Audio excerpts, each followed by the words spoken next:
Сәлем достар. Бүгін мен сендерге ағылшыннан have got, has got сабағын өтеміз. Have got бізде тек қана I, you, we, they дегенге қолданылады. Және these. We деген біз, they деген олар,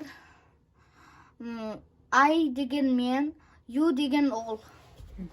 Ал has got'ты біз he, she, mommy, daddy, grandpa, grandma дегенге қолданамыз.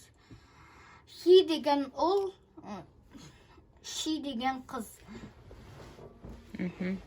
Мысалы, I have got a pen. Менде қалам бар. Сонда мен have got'ты қойып тұрмын, өйткені I деген have got болады.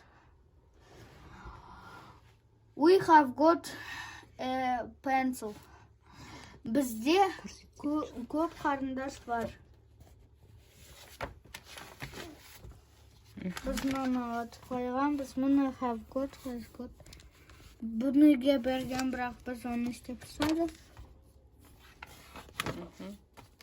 Сізге мына сөздерді жаттауға берді. Cow ол бізде сиыр, chicken тауық,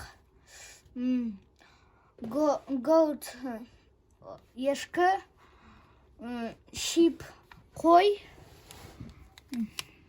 Sheep қой, ол сиыр, cow. Ал мынау duck. Ол бізде үйрек. Ал мынау goat. Ол кішкентай лақ. Ал мынау frog. Бұл бақа. Ал бұл chicken тауық. Ал бұл rabbit. Бұл қоян.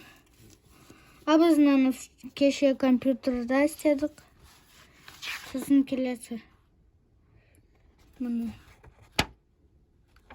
Spider деген өрмекші.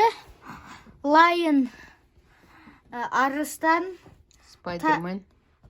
Tiger тигр. Жолбарыс. Сосын farm animals деген фермадағы жануарлар. Сосын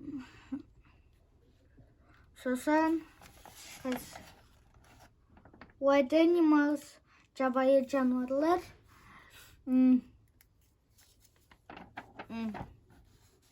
Wolf қасқыр, fox түлкі. Сосын соңғы сөз бізде domestic animals ол үй жануарлары. Болды. Сабағымызда Have good, has good бәрі бітті ме? Иә. Сабақ аяқталды. Goodbye!